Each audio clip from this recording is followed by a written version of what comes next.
Hello, I'm Jonathan Delbridge, and in this lesson we're going to look at the first movement of Mozart's Sonata in C K.545.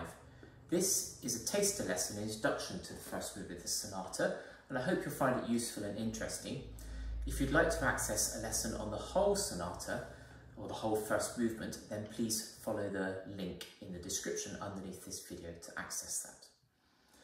This sonata was written in June of 1788, and the publishers described it as a little piano sonata for beginners.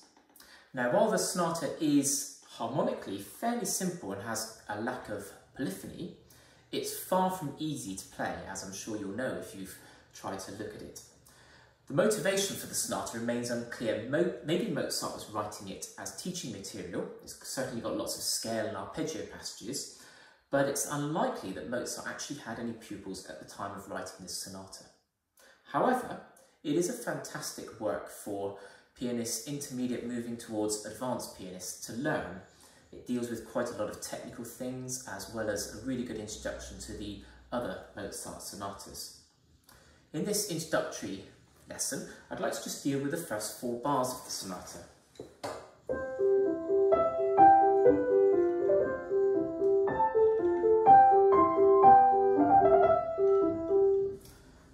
Where we're introduced to the opening melody. Interestingly, that melody is a tonic triad, C major, and when we get to the second subject later, it's a tonic triad but inverted.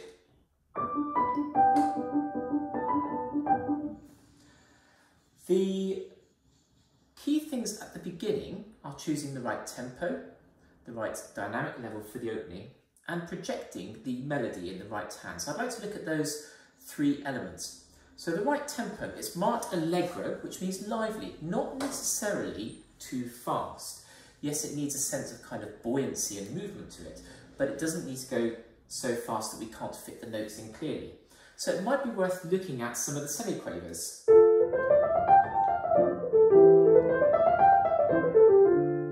Or perhaps later in the movement, the trill. And find a tempo where you can comfortably play those passages without them sounding untidy and with all the notes being clear. And then that would be a good tempo for the beginning.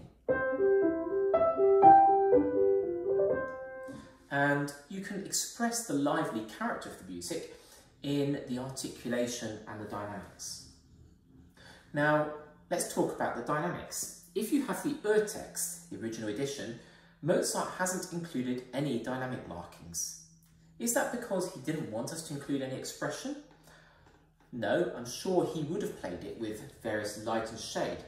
Interestingly, Mozart may well have performed some of these sonatas on the harpsichord. The piano was still in its very early stages of development, and the early pianos had a much smaller dynamic range than our modern instruments.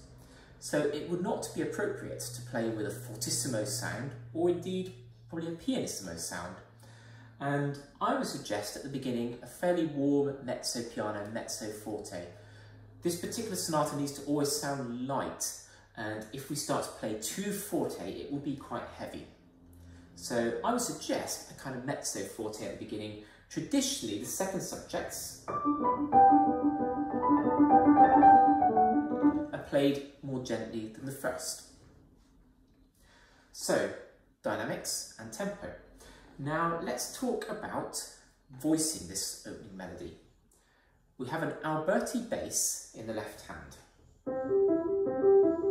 typical of this period of music. So you've got your C major chord with the lowest note, highest note, and the middle note.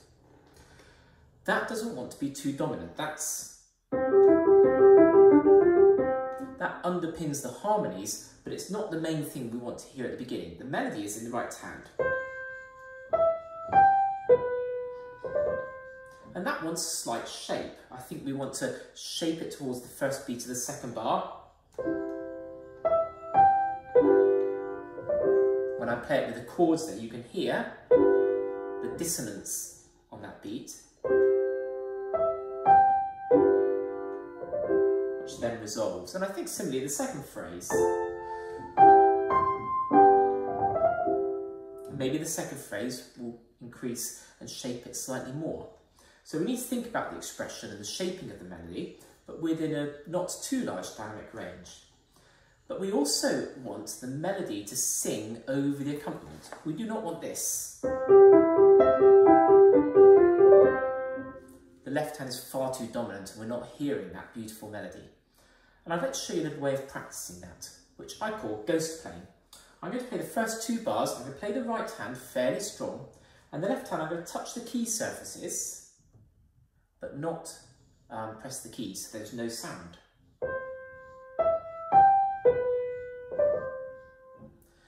That is training myself to use more weight in the right hand in the melody and less in the left hand. It's quite tricky, but you can try that, and it's a good way for creating the balance between the hands. When you've perfected that, you can then try playing the left hand very, very lightly, and don't worry if some of the notes don't sound.